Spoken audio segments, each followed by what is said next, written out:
The following video is based on an actual encounter reported to us. All names have been changed for privacy. Selena was 5 years old when her parents went through a contentious divorce in 1989. She lived with her mom in Fairborn, Ohio, and had visitation with her dad. She said it was a very difficult and lonely time as an only child. Visitation with her dad went well for the first year or so. The second year after the divorce, it came time for her to stay the 2 weeks with him in the summer, and he came on a rainy day to pick her up. She remembers the back seat of his hatchback being full of his belongings. A few minutes into their drive, she noticed he turned a different direction than they normally took to his house. When she asked where they were going, he told her it was a surprise. Selena laid her head back on the seat, watching out the window, and fell asleep. When she woke up, the car was coming to a stop on a dirt road. When she asked where they were, her dad said they were going camping. Selena remembers being nervous yet excited since she had never been camping before. He pulled out a cart and loaded it with equipment and handed her a pink backpack. She put the backpack on and began walking in the direction he told her to. They walked for several minutes when they reached a small clearing in the woods. He stopped, began unloading the cart, and told her this was going to be their new home for the next few days. They set up the tent, started a small fire, and made supper. Selena said she enjoyed the first couple days exploring the woods with her dad. Then she started missing her mom and wanted to call her.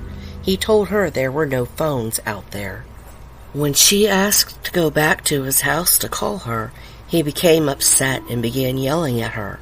She stopped asking and just put her head down.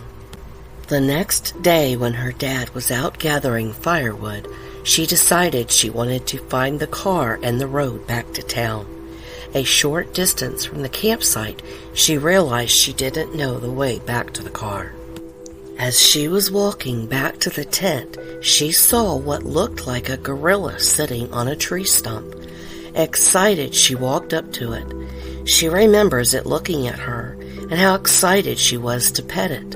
She stood there talking to it and petting its arm for a few minutes as it listened and watched her. Her dad's voice rang out as he began yelling for her. She told the gorilla she had to go and ran back to the campsite. Telling her dad about the gorilla, he interrupted her, telling her to stop making things up and not to leave the campsite again. A few more days went by, and her dad said he needed to go back to town for some supplies.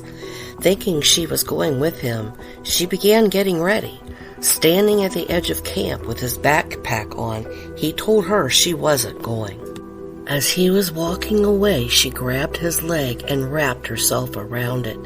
He shoved her off and slapped her, telling her she was staying. Selena, crying, told him she wanted her mommy, only making him more angry. Suddenly, a large rock landed by his leg. He yelled, "Who's there?" Nobody responded. He asked her who was out there, which she responded that she didn't know. Grabbing a bag from the tent, he pulled out a thick rope. He wrapped the rope around the trunk of a small tree and tied it off. Then grabbed Selena and tried tying the rope around her ankles. She tried fighting, but he was too strong. Before turning to walk away, he took off the pink jacket that she had put on over her blue nightgown and tossed it aside. She watched him walk away until he was out of sight. Hearing movement, she looked over, and there was the gorilla standing beside the tent. She said he walked over to her and put his hand out, and she grabbed his finger. She stood up, still crying, and hugged his leg. He gently tapped her on the back of the head, then put his hand out and motioned for her to follow him. She pointed to the rope around her leg and shook her head. He tried pulling the rope, but it was too thick. Selena said the creature stepped between her and the tree, grabbed the rope, Letting out a growling sound, he ripped the rope apart, causing the whole tree to rock back and forth. Again, he put his hand out. This time she took it. She followed him for a few minutes, but she stumbled a couple times. The second time she fell, he scooped her up and carried her. She remembers holding her nose due to his odor. He carried her for quite some time, then she began hearing traffic getting closer. Soon he put her down and pointed toward the sound. She hugged his leg and he made a grunting sound as he touched her shoulder. She watched for a minute as he walked back into the woods, noticing great patches of fur on his back. Walking toward the traffic sounds, she came out of the woods into the parking lot of a gas station. Walking inside, the cashier asked if she was okay. She asked to call her mom. The lady handed Selena the phone and dialed the number. Her mom started crying when she heard her voice. She asked Selena where she was, so she handed the phone to the cashier to get the address. She remembers being so glad to see her mom. She told her mom about the gorilla helping her, but she said there are no gorillas around here. They arrested her father, and after court proceedings, her father's visitation rights were revoked. Her grandfather, her mom's dad, was a politician, so they wanted everything kept private. Many years later, flipping channels on the television, she came across a movie about Sasquatch. She was stunned to see a creature looking just like the gorilla that had helped her as a child.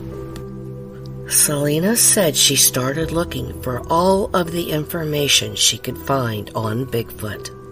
She's been back to the area where she had the encounter several times, but hasn't seen the Sasquatch again. Now a wife and mother, she raised her children to have a healthy respect for animals and nature. If you've had an encounter with Sasquatch, let us know in the comments. Thanks for watching. We hope you enjoyed her story. Remember to like the video and subscribe to the channel Dreamscape Horrors, as there's much more to come.